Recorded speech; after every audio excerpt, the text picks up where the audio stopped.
Don, you already began filming.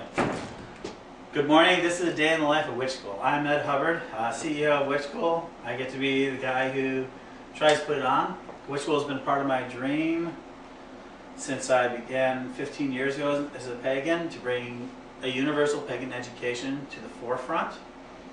I wanted to make sure anyone who wanted to get a pagan education could. The Witch School has been my dream. We now live in a big 13,000 square foot warehouse. I actually live in Witch School. My room is hidden behind the Magick TV wall. This is our Magick TV studio. And that I basically get started. Let's go ahead and let me show you the rest of this place. This is part of our wall of articles that we've collected. I think between 200 and 300 articles over the last 15 years we've generated. Yes. Only a very few of them are actually on the wall. Hi, this is Kathy. She recently joined us. She is in charge of our mini spells. Yes, there you go. Lovely mini spells. She does a lot of our morning crew of mini spells. And also right now she's working on sending out samples to everybody. And Kathy is a lifelong Hoopeston resident. What brought you here to Witch School? The job. The job. It is kind of an unusual job. It's different. Not many people can claim to be spell makers. So when you get your mini spells, you know that they've probably been touched by Kathy here amongst the energy. And here we go. This is our friend Mark. He works for us as well. He's recently joined us. He's our handyman book cutter. You know, all the books that you see cut. In the last couple of weeks, he's been cutting them. And you're a lifelong resident here too? Yeah. See, we have a lot of Hoopeston people here. And you're not Wiccan though, are you? No. No, see, we are non-discriminatory. Tara's our girl Friday here, who helps out Virginia and Marianne. And she does a lot of the other things around the office. Right now she's, like I said, preparing our big send-out of things. Will do. I'll see you in a little bit. Bye. And this is Virginia, who you can see busy answering phones. She's our shipping manager, and another one of the people who bring you things. But she's very important that she does a lot of, like I said, ministry questions. Hi, Virginia. Hi. So, yeah, on a daily basis, you deal with students, their shipping issues, their supply issues. You make a lot of the stoles that people... Stoles. And then she does that on her conspicuous free times, which has hardly any. And you're also the pastor of Slough Temple here.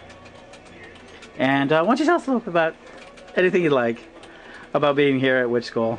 Well, I enjoy it a lot because I've always been into witchcraft and everything since I was a young kid. So, you know, it was great when you guys came here. So, and well, you were one of the residents that stood by us and started letting us know that everything wasn't what we thought it was. Right. Contacted you and told you, please come back. And that's been almost, like I said, almost 3 years. Right. This is Marianne. She is probably one of the most important people in our office because she's at Central Everything. Saying that because I'm standing right here. That's right. She is our general manager. A lot of people know Marianne because they're the first person she contacts. She's really kind of on the front line, answering emails, passwords. If you got a nickel for every password you were asked for, you'd have a vacation. Charging for it. And she hasn't taken a vacation since she's worked with me.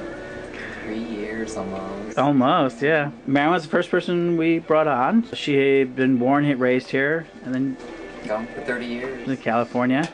She also belongs to a local church here. I'm not a witch. Not a witch. That's it. That's my motto. But she's an excellent office manager, and she's and she does a lot of things. And we ship out a lot of packages. How many packages do you think we ship out? About a week, 200, 250? Oh, easy. Easy? Between witch school and eBay, Okay. Yep, there we go. And so this is kind of our center. And as you can see, we're pretty cramped in here. We could use more space. We need space. This is Don. Or how would we phrase it? The most proper, Right Reverend. How do you put your whole title, Don? The Most Reverend Donald Lewis High Corral. Okay. Everybody knows him as Don. Yeah. Very direct, but actually he is... No, I only sign with the titles for very formal documents or announcements. Overall, Don is the backbone of a lot of what we do at Witch School. He is the central core of the teachings. He took his, instead of taking the usual route of authors and writers of going to Llewellyn or one of the book companies to get published, he and I decided to take his materials directly to the public so that we can expand on our public pagan tradition. Well, we have always felt that spiritual information is to be shared, that it really is for the enrichment of everyone, and that if you have spiritual knowledge and you hide it, you're doing something wrong. You should try to use it to help people. And so from the start, we've had a commitment to making the information as available as possible. Mm-hmm. That really makes us very different than many Wiccan traditions and many Wiccan schools, who are very concerned with keeping it select and exclusive, which is not a form we believe in. So yeah, we've been dedicated right since, probably you've been dedicated all your life, and we've been working together since 1990. Yes. And at this point, where would you say which school is, where in your total plan of what you want for your life? I guess it's a strange question. What I mean is that which school, we've gotten out to be 150,000 students. Mm-hmm.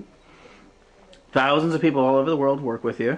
Yeah, it's true. We've attracted wonderful people. And that sort of thing. So where do you think, compared to where you'd like to be, where you're at?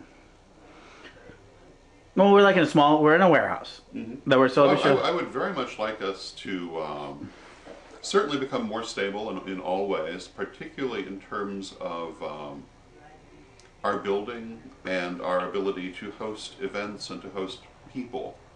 I would like to see us have improved facilities for that. Mm-hmm. I would like to see our libraries grow.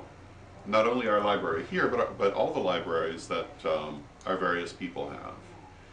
As a resource for the community, not just as personal libraries. And really, I would say that for me, that issue of being a resource for the community is still the dominant issue, and the thing that I would want to see us grow more with. We'll be more with that in a little bit, but off we go. Yeah, she brought a whole pile of new wands. It's one of our favorite things to do around here is when Miranda brings in her wands. Blue lace. That's crystal. Yeah, we're almost out. That's pretty. What's that? Blue lace. Blue lace? Okay. Got one bag left. I got a few others to tell you. Okay, we'll just give him a lesson. That's one of the things. Love more of these. Lovely wands. This is Rihanna, our wand maker. She comes in once a week about. Really that quick. And she's going to show us a little bit of the wands she's brought with for us today. She actually makes exceptionally good wands. Oh, thank you. People love them. People buy them. They don't pay enough for them, but you've gotten about 40 wands sold. This is a talking stick she's made, pearl and magnetic hematite. Yes. And citrine. And citrine. Mm-hmm. And of course quartz crystal. Double terminated. And basically she started doing wands about, what did you say, about a year ago? Was it a little more than about a year? 2 years. 2 years ago. Right. Yeah, because I was making them, doing crafty things all a while. Mm-hmm. So. And then you started bringing them here and asked us to sell them. And now we're starting to develop into a little product line. This one's really cool. What's on that one? This is rose quartz with tiger eye eyes. Mm-hmm. And just some fabric. Is that fabric? And moonstone. And moonstone. We were wondering if this is like some kind of yarn or something. Yeah, it's a yarn that I just twirled around. Oh, good. It's got an unusual feel to it. She does each one of these by hand. When did you get involved with the Wicca? I started practicing Wicca when I ran across crystal at Awakens, and that's when my journey began. And now you're becoming a wand supplier? Now I make wands. And staves. And staffs and talking sticks. What would you say has changed your life most? I mean, being involved with Witch School at all. Has it changed your life at all? Or is it just drastically. Oh, yeah, drastically. Yeah. What would you say is probably the biggest changes? I am calmer. I'm more relaxed. I'm more in tune with my body, with the fact that I'm a part of the universe. It just felt like I came home.